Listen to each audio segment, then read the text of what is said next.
Հայկ Մարությանի ղեկավարած նոր ուժ կուսակցությունը հավատում է, որ Հայաստանի Հանրապետությունը բոլոր առումներով ապահով հանգրվան պետք է լինի ցանկացած հայի եւ բոլոր նրանց համար, ովքեր կընտրեն Հայաստանը որպես իրենց հայրենիք, ընդունելով մեր հանրության հիմնարար օրենքներն ու հայոց լեզուն որպես համընդհանուր շփման միջոց։ Կուսակցության նախընտրական ծրագրում գրված է, որ Հայաստանը սոցիալական, ժողովրդավարական պետություն է, որն իր արժեհամակարգով անքակտելիորեն կապված է եվրոպական քաղաքակրթության հետ։ Քաղաքական ուժի հիմնական սկզբունքներն են սոցիալական արդարությունը, հանրային հարաբերություններում խտրականության բացառումը, լայն մասնակցությունը, հասարակության բոլոր հատվածների ներգրավումը պետության զարգացման գործին։ Պնդում են ամբողջ հանրության պաշտպանվածության երաշխիքը յուրաքանչյուր քաղաքացու պաշտպանված լինելն է։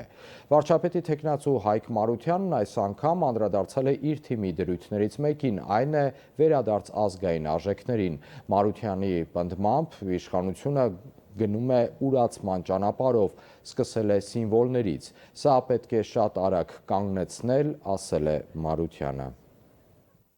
Մենք բոլորս էլ լավ գիտենք, որ մեր ժողովրդի ինքնությունը հազարամյակներով խարսխված է հենց ազգային արժեքների վրա՝ լեզու, կրոն, ազգային մշակույթ։ Եվ հենց սրա շնորհիվ է, որ մենք մնացել ենք հայ։ Հիմա կլինեն մարդիկ, ովքեր կարծեն մի րոպե, բայց ինչու է ձեր կետը կոչվում վերադարձ ազգային արժեքներին, որովհետև այսօր մենք պարզ տեսնում ենք, որ գործող իշխանությունները գնում են ուրացման ճանապարհով եւ սկսել են սիմվոլներից՝ Արարատը, եկեղեցին, ցեղասպանության հիշողությունը եւ այլն, եւ այլն, եւ այլն։ Եվ օր առաջ այս ամենը պետք է կանգնեցնել։ Կարծնեք ինչպես, շատ պարզ։